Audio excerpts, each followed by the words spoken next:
પડશે એટલે સાહેબ એમાં સહી કરાવી દે.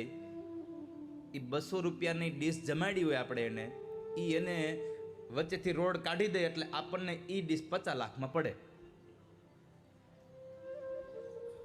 માણસ પોતાના સ્વાર્થ માટે અનેકને જમાડે. અહીંયા દુર્યોધને ભગવાન માટે રસોઈ બનાવી પણ અંદર સ્વાર્થ હતો એટલે પરમાત્મા જમ્યા નહીં ક્યાંય.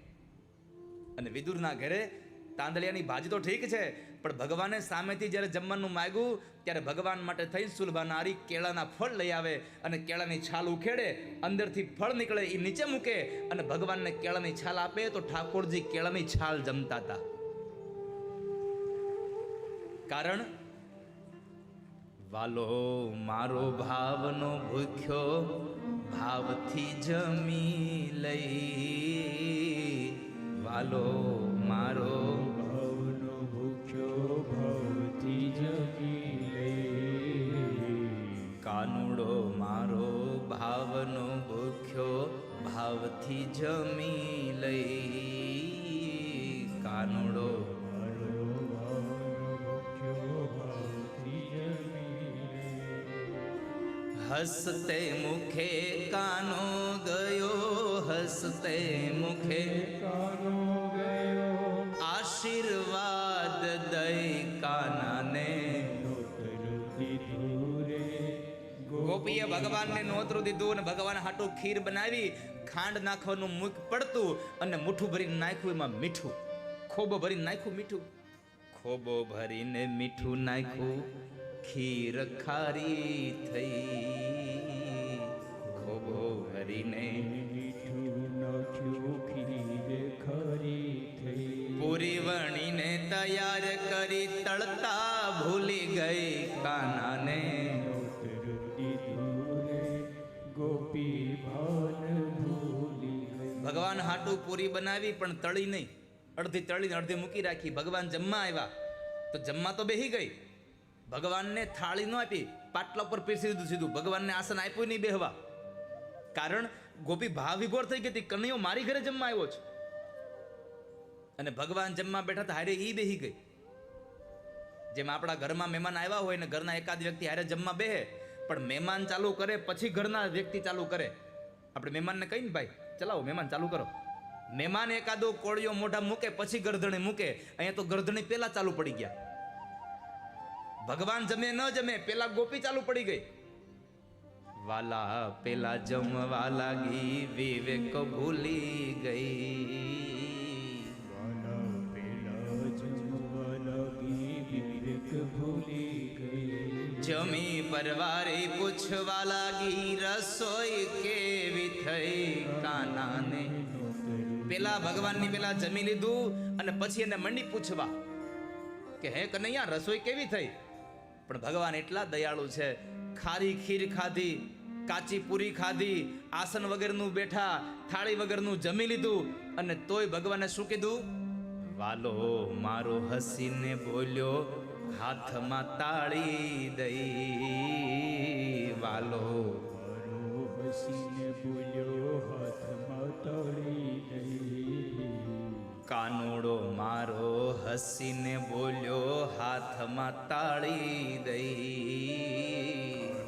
મારો હસીને બોલ્યો, હાથમાં તાળી દઈ.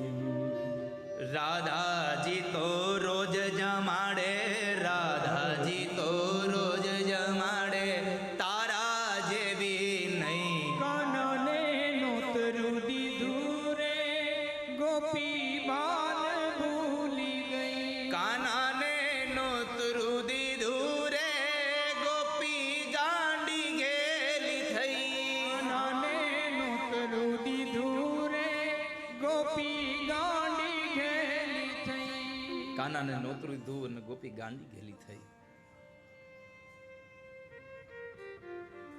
તો ભગવાન જ્યાં ભાવ હોય ત્યાં જમે છે. આ વાત સાથે મારે આપણે એ કહેવું હતું, પરમાત્મા ભાવ હોય તો જમે. ભાવે હિ વિદ્યતે દેવો તસ્માદ ભાવ હિ કારણમ. પરમાત્મા ભાવના ભૂખા છે, મારી તમારી સંપદાના નહીં. અને જો ઠાકોરજીને સંપદાની ભૂખ હોત તો સોનાની દ્વારિકા એને સમુદ્રમાં ડૂબાડી ન દીધી હોત. જો એને સોનાની ભૂખ હોત, એને સંપદાની ભૂખ હોત. પાછળથી વિસલ આવે છે.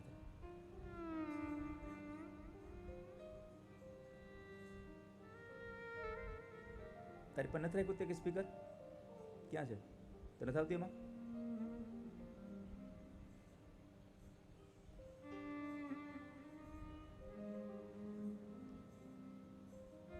તો ભગવાન ભાવથી જમે છે. વિદુરના ઘેરે ભગવાન જમીન નીકળી ગયા. વિદુરજી મહારાજ યાત્રાએ ગયા હતા.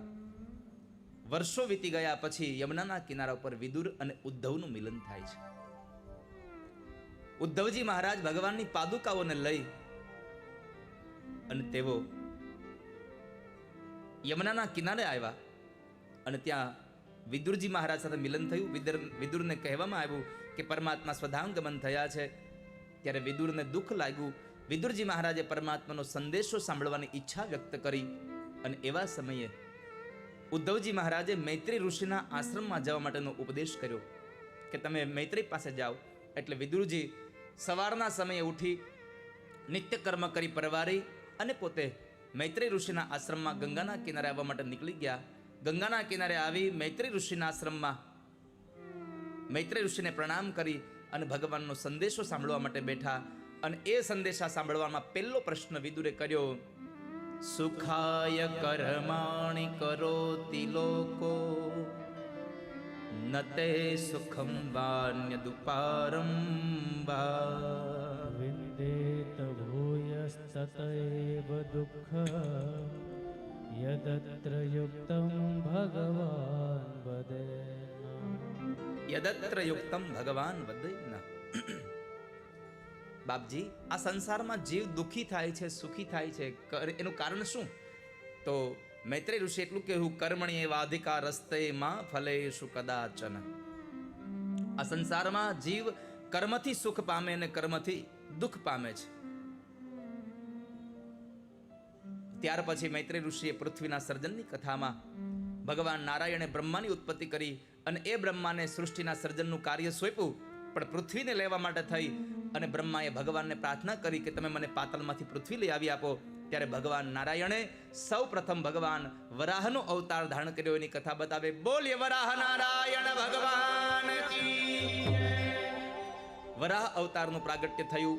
પરમાત્મા પૃથ્વીને પોતાની દાઢ વડે ખેંચી અને શેષ નારાયણની ફણા ઉપર પ્રસ્થાપિત કરે છે. ભાગવતમાં એક શબ્દ લખ્યો છું, ગઈકાલે વાંચતો હતો. પૃથ્વીને ધરતી ઉપર પ્રસ્થાપિત કરી. પૃથ્વીને ધરતી ઉપર પ્રસ્થાપિત કરી. આવો શબ્દ ભાગવતના મૂળ ભાગવતમાં છે. તો મને વિચાર આવ્યો કે મહાપુરુષોની દ્રષ્ટિ તો જુઓ તમે. એક પૃથ્વીને એક ધરતી ઉપર વિચાર એક એને પ્રસ્થાપિત કરી. એટલે મને લેશન ઠાકોરજીની કૃપાથી કાલે એક વાક્ય મળી ગયું કે એનું લેશન કરવું જોઈએ કે આ પૃથ્વી અને ધરતી બેમાં કાંઈક તફાવત છે, કાંઈક ભેદ હોવો જોઈએ. તો જ વાક્ય લખાણું હોય કે પૃથ્વીને ધરતી ઉપર પ્રસ્થાપિત કરવામાં આવી છે. નેક્સ્ટ કથામાં તમને પૃથ્વીને ધરતી ઉપર પ્રસ્થાપિત કરવામાં આવી એનું લેસન મળશે. આ તો મને ગઈકાલે ખાલી એક વાક્ય વાંચતો તો હું પુસ્તક અને મને મળી ગયું. તો પૃથ્વીને ધરતી ઉપર પ્રસ્થાપિત કરી અને બ્રહ્માને આદેશ આપ્યો કે જાઓ તમે સજીવ સૃષ્ટિની રચના કરો. એને માનસિક સૃષ્ટિમાં એમાં કહેવાય છે કે માનસ પુત્રોની રચના કરી એને સંસાર ન ચલાવ્યો. અને ત્યાર પછી પણ કહેવાય છે કે જ્યારે પૃથ્વીને લઈને આવતા હતા ત્યારે માર્ગની અંદર હિરણ્યાક્ષ નામનો એક અસુર એને માર્ગમાં અવરોધ બને છે. પૃથ્વી મારી છે કહેવા લાગ્યો. ભગવાન કહે છે કે હજી બહાર લઈ નથી ગયું તો મીંડો કેવા મારી છે ને આપણે નથી કહેતા. અહીંયા ઉભા રહ્યો, સામે લીમડો દેખાય ને ત્યાં સુધી આપણી છે. એટલું વાક્ય યાદ રાખજો. આ સંસારમાં આપણું હોય ને એને આપણી ભેગું લઈ જવાય. આપણું હોય એને આપણી ભેગું લઈ જવાય. આપણી ભેગું આવે ને એટલું જ આપણું. આ સંસારમાં આપણું કઈ છે જ નહીં. મારું મારું કરીને ધન મેળવ્યું રે, એમાં તારું નથી તલભારયંત કાળે, સગું નથી કોયનું રે. આમાં કોઈનું કોઈ સગું નથી. માટે અહીંયા આપણું મારું કરવું નહીં. આ બધું તારું છે પ્રભુ, તારું છે. ત્વદિયમ વસ્તુ ગોવિંદ તુભ્યમેવ સમર્પયેત. હે ગોવિંદ, આ તમારું આપેલું છે ને તમને આપીએ, એમાં કઈ અમારું છે નહીં. તો વિદુરે પ્રશ્ન કર્યો, બાબજી આ રાક્ષસ કોણ હતો? દિતિનો દીકરો હતો. પણ દિતિ તો દેવોની માતા છે, તો એના ઉદરમાંથી આ અસુર કેમ જન્મ્યો? તો કહે છે કે દીતીને સંધ્યાના કાળે મનમાં કામ પ્રવેશ કર્યો. પોતાના પતિ કશ્યપ ઋષિને કહ્યું કે કામને ભોગવીએ. પતિ ના પાડે છે, છતાં પણ એમણે ન રહ્યા અને અંતે સંધ્યાના સમયે કામ ભોગવ્યો. એટલે સંધ્યાના સમયે કામ ભોગવાને લઈ અને ઉદરમાં સંતાન આવ્યા. એ સંતાન રાક્ષસ જન્મ્યા છે. સંધ્યાનો સમય ન ભોગ ભોગવવાનો, ન ભોજન કરવાનો.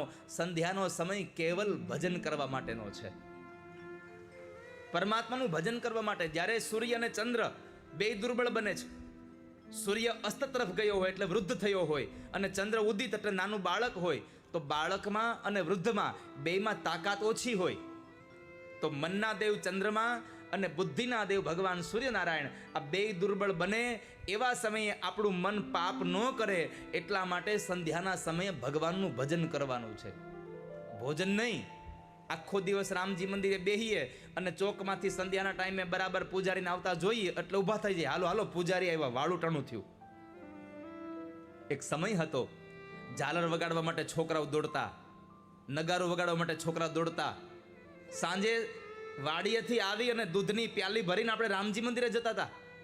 અને આજે આખો દિવસ રામજી મંદિરે બેહીએ અને સંધ્યા થાય એટલે ઘરે વી આવીએ એટલે તો ઇલેક્ટ્રિક નગારા નાખવા પડ્યા. નગારા વગાડવા વાળા પૂરા થઈ ગયા.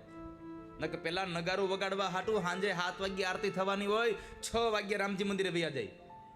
નગારું વગાડવાનું છે.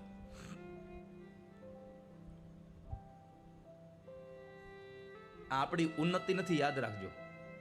રામજી મંદિરે ગામના ચોરે સાંજે આરતી થાય ત્યારે ભગવાન, ધૂપિયો અને પૂજારી સિવાય કોઈ ન હોય. એ ગામની ઉન્નતિ નથી, એ ગામની અધોગતિ ચાલુ થઈ ગઈ છે હવે ધીમે ધીમે. આપ સૌને મારી પ્રાર્થના છે કે આપ જ્યારે જ્યારે ઘરે હોવ અને સંધ્યાનો સમય હોય અને જો ઘરમાં જ બેઠા હો ને, કેટલા લોકો આળસુ થયા છે. પછી ગામના ચોરે બેહીને વાતો ન કરતા કે વિધર્મીઓ આપણા ધર્મને હાનિ પહોંચાડે છે. સૌથી પહેલી હાનિ તો આપણે જ આપણા ધર્મને પહોંચાડીએ છીએ કે રામજી મંદિરની આરતીના ટાણે આપણે ઘરે વયા જાય છે. આ ભગવાન ભાગવતની કથામાંથી સંકલ્પ કરજો કે બીજું કાંઈ કરું કે ન કરું, પણ સાંજે સંધ્યાના સમયે હું રામજી મંદિરની આરતીમાં ઊભો રહીશ. નગારો વગાડવાનો સમય નથી હવે, પણ છેલ્લી બાકી કાંઈ નહીં તો ભગવાનની આરતી થાય ત્યાં સુધી 10 મિનિટને હું ભગવાનના મંદિરે ઊભો રહીશ. અને ઘરે દૂજાણું હોય તો એક નાની એવી પવાલીમાં પણ દૂધ લઈને જવાનો આગ્રહ રાખે. ઠાકોરજીને મારા ઘરનું નિવેદ જાય, મારા ઘરમાંથી દૂધ ભગવાનને ધરાય. આવું બધા કરતા થશું ને તો હિન્દુ ધર્મની સામે લોકો જોતા બંધ થઈ જશે. બાકી નકર તૈયાર જ બેઠા છે, યાદ રાખજો. ખાલી જય જય શ્રી રામના નારા લગાડવાથી હિન્દુ ધર્મ નહીં ટકે. એને ટકાડવા માટે આપણે બલિદાન આપવું પડશે. 2 વખત ભેગા થઈને ચોકમાં જય શ્રી રામ બોલી લે હો તો એમ રામજી મંદિર નહીં ટકે. અયોધ્યામાં રામ મંદિર બને છે, પણ એ રામ મંદિર બનાવનારા પણ અલગ છે. પણ એ રામ મંદિર ન્યા બને એના માટે પોતાના બલિદાન આપનારા કેટલા જ્ઞાન તઈ રામ મંદિર ન્યા બનવા તૈયાર થઈ રહ્યું છે. વાલા કેટલાય લોકોએ એ વસ્તુને બનાવવા માટે પોતાનો જીવ આપી દીધો છે.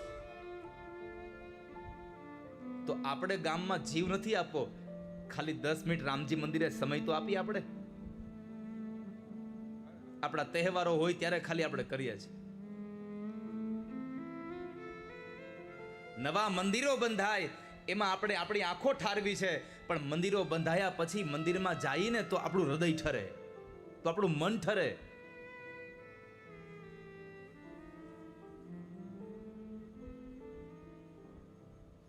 ખાલી ભગવાનનો જય બોલાવાથી તમારો ધર્મ નહીં ટકી જાય. અને અત્યાર સુધી તો આપણે સાંભળ્યું હતું કે મંદિર તૂટી રહ્યા છે, મંદિર તૂટી રહ્યા છે. પણ આપણે બધા કેટલા સદભાગી છીએ, આપણે બધા કેટલા ભાગ્યશાળી છીએ કે આટલા વર્ષોની રાહ પછી જ્યારે ભારતમાં અયોધ્યામાં જ્યારે રામ મંદિર બની રહ્યું છે, એ રામ મંદિરના સાક્ષી આપણે ઊભા છીએ કે આપણે જોઈ રહ્યા છીએ કે રામ મંદિર બની રહ્યું છે. અને એ રામ મંદિર જ્યારે બની રહ્યું છે ત્યારે એક વખત તો તાળીઓનો નાદ ભારતના વડાપ્રધાન નરેન્દ્ર મોદી માટે થવો જોઈએ સાહેબ. કે એક માણસે હાથમાં મશાલ પકડી, અત્યાર સુધીના વડાપ્રધાનો આવ્યા જેણે ભારતનું બહુ ધ્યાન રાખ્યું છે, રાષ્ટ્રની ખૂબ સેવા કરી છે, ઉજ્જૈનમાં કોરિડોર બનાવ્યું અને હાલ ભગવાન દ્વારિકાના નાથના મંદિરનું આજે કોરિડોર ચાલુ છે. મંદિર ભગવાન દ્વારિકાધીશના મંદિર પણ ત્યાં પણ રસ્તો બની રહ્યો છે. જ્યાં જ્યાં ભગવાનના મુખ્ય સ્થાનો છે, સોમનાથ મહાદેવ મંદિર કેટલું દિવ્ય બનાવ્યું. દ્વારિકામાં સુંદર મજાનો એવો આજુબાજુમાં ડેવલપમેન્ટ થઈ રહ્યું છે. ઉજ્જૈનમાં બની ગયું. કાશીમાં જવું ગમતું નહોતું, એના બદલે આજ કાશીમાં લોકો જવા માટે પ્રેરણા કરી રહ્યા છે. કાશી ચાલો ને જઈએ. કારણ ભારત વર્ષને વડાપ્રધાન તરીકે નરેન્દ્રભાઈ મોદી મળ્યા છે. આવો એક આપણને રાજા મળ્યો છે. રાજા સારો હોય ને એટલે પ્રજાનું સારું થાય ને થાય, એમાં સંશય જ નથી. અને બધાય રાજાઓ બધાય પ્રજાને ગમે એવા હોય નહીં. યાદ રાખજો, રાજા બધી પ્રજાને ગમે એવા હોય નહીં, કારણ કે અમુક રાજાના નિયમ અમુક પ્રજા નોય ગમતો હોય. પણ રાજાએ 2-5 લોકોનું હિત ન વિચારે. એને શ્રાપ આપ્યો કે તમે રાક્ષસ થઈને જન્મ લેશો, અને એ સમયે રાક્ષસ થઈને જન્મ લેવાની વાત આવી એટલે એને પેલો જન્મ હિરણ્યાક્ષ અને હિરણ્યકશિપુનો થયો. બીજો જન્મ રાવણ અને કુંભકર્ણ, ત્રીજો જન્મ દંતવક્ર અને શિશુપાલ થયા. આ 3 જન્મ એના થયા. અને એવાની અંદર હિરણ્યાક્ષનો જન્મ ત્યારે દિતિના ઉદરમાંથી થયો. એને ભગવાન વરાહે માર્યો. ત્યાર પછી પરમાત્માએ પૃથ્વીને પ્રસ્થાપિત કરી અને ત્યારે બ્રહ્માને આજ્ઞા કરી તો બ્રહ્માએ એક સ્ત્રી અને એક પુરુષનું જોડલું ઉત્પન્ન કર્યું. એમાં મનુ મહારાજ અને શત્રુપા રાણી હતા. એને સંસાર ચલાવ્યો. એમને ત્યાં 3 દીકરી અને 2 દીકરા થયા. દેવહૂતિ, આકુતિ અને પ્રસૂતિ, આ 3 દીકરીઓ થઈ. ઉત્તાનપાદ અને પ્રિયવ્રત રાજા, આ 2 દીકરાઓ થયા. એમાં દેવહૂતિના લગ્ન ભગવાનની ઈચ્છા પ્રમાણે કરદમ ઋષિ સાથે કરવામાં આવ્યા. અને કરદમ ઋષિ અને દેવહૂતિના દાંપત્ય જીવનની અંદર સૌ પ્રથમ એને 9 કન્યાઓ થઈ. અને 9 કન્યાઓ થયા પછી એમને ત્યાં સ્વયં પરમાત્માએ વચન આપ્યું હતું કરદમ ઋષિને કે હું તમારે ત્યાં દીકરો બનીને આવીશ. આ 9 કન્યાઓ એટલે બીજું કોઈ નહીં, નવધા ભક્તિ છે. નવધા ભક્તિ છે. અને એ નવધા ભક્તિ જેના ઘરમાં હોય એના ઘરમાં ભગવાન આવે, એમાં સંશય નથી. ત્યારે નવધા ભક્તિને જન્મ આપ્યા પછી એના લગ્ન કર્યા. અને એ લગ્ન કર્યા પછી કરદમ ઋષિ તીર્થોમાં જઈ ભગવાનનું ભજન કરવા ગયા. અને આ બાજુ માતા દેવહૂતિ, એના ઘરે જે સંતાનમાં ભગવાન કપિલ નારાયણનું પ્રાગટ્ય થયું. બોલીએ કપિલ નારાયણ ભગવાન કી. ભગવાન કપિલ નારાયણનું પ્રાગટ્ય થયું. એ કપિલ ભગવાનને પોતાના ગુરુ બનાવી અને એની પાસે જ્ઞાન મેળવે છે. જુઓ, માં પોતાના દીકરાને ગુરુ બનાવે છે. જીવનમાં એક વાત યાદ રાખજો, ગુરુ બનાવવા માટે ઉંમર કેવડી છે એ મહત્વનું નથી, પણ જેને ગુરુ બનાવીએ છીએ એની અંદર જ્ઞાન કેટલું છે એ મહત્વનું છે. વૃદ્ધ હોય પણ વૃદ્ધની અંદર પાછું જ્ઞાન ન હોય તો એ ગુરુ કઈ કામના નથી. માટે ભલે નાનો હોય, આપણાથી ઉંમરમાં નાના ભલે હોય, પણ એનામાં જ્ઞાન હોય તો એને આપણે ગુરુ બનાવીએ. અને ગુરુ નહીં બનાવો ત્યાં સુધી સંસાર પાર નહીં થાય. એટલે રામચરિત માનસની પંક્તિ યાદ કરવી ગમે છે. ગુરુ બિન ભવ નિધિ તરય ન કોઈ. જ્યાં સુધી ગુરુની કૃપા ન થાય ત્યાં સુધી આ સંસારમાં ભવસાગર પાર ન કરી શકાય. તો ત્યાં આગળ માતા દેવહૂતિ પોતાના પુત્ર એવા ભગવાન કપિલ નારાયણને ગુરુ માની અને 2 હાથ જોડી અને પ્રાર્થના કરી અને આશાવરીમાં કહેવા લાગ્યા છે, તમ ત્વાગતાહં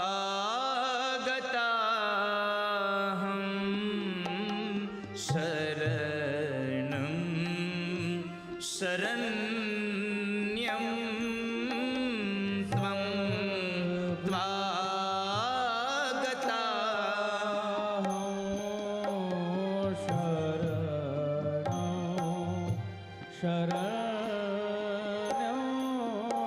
સ્વભૃત્ય સંસારત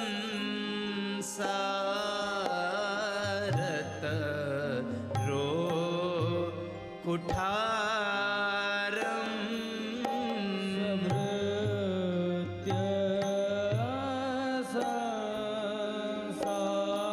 સંસારત રો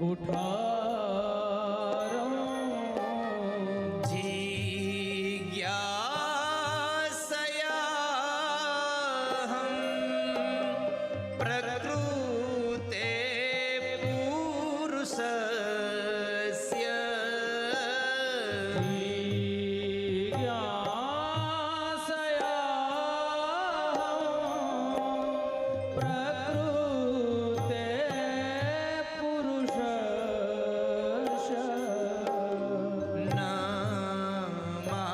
નમામિ સદ્ધર્મવિદાં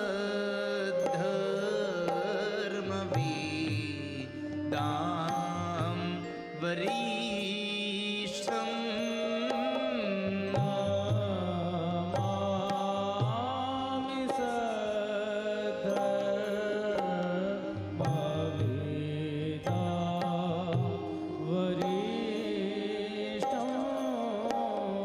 तं ત્વાગતાહં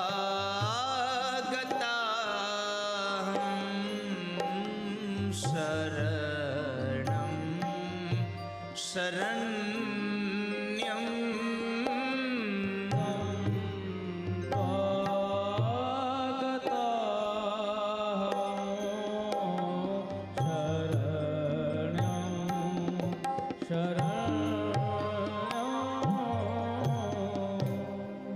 પ્રભુ, આ સંસારની માયામાંથી છૂટવું હોય તો શું કરવું પડે? અને ભગવાને કહ્યું, માં, આ સંસારની માયામાંથી છૂટવું હોય તો સંતોનો સંગ કરવો પડે, સત્સંગ કરવો પડે. પ્રભુ, સંત કોને કહેવાય? માં, જેની આંખમાં કરુણા ભરી છે એ સંત છે. તિતિક્ષવઃ કારુણિકાઃ સુહૃદઃ સર્વદેહિનામ અજાતઃ શત્રવઃ શાંતઃ સાધવઃ સાધુભૂષણા. માં, આ સંસારમાં જે માણસનો નિયમ છે કે હું કોઈનો શત્રુ નહીં અને કોઈ મારો શત્રુ નહીં, આવું જેનું જીવન છે એ સાધુ છે. આ દુનિયામાં હું કોઈનો દુશ્મન નહીં અને કોઈ મારો દુશ્મન નહીં, આવું જે જીવન જીવે છે એ સાધુ છે. જેની આંખમાં કરુણા ભરી હોય એને સાધુ કહેવાય. પોતાની અંદર પ્રતિકાર કરવાની તાકાત હોય છતાં પણ કોઈનો પ્રતિકાર ન કરે અને બધું સહન કરતો જાય એને સાધુ કહેવાય. અને સૌથી મોટી વાત, જે પણ પરિસ્થિતિ આવે એ પરિસ્થિતિનો સ્વીકાર કરે એને સાધુ કહેવાય. સરળ સ્વભાવન મન કુટિલાઈ જથા લાભ સંતોષ સદાય. રામચરિત માનસ એમ કહે છે કે જેના જીવનમાં સંતોષ છે એ સાધુ છે.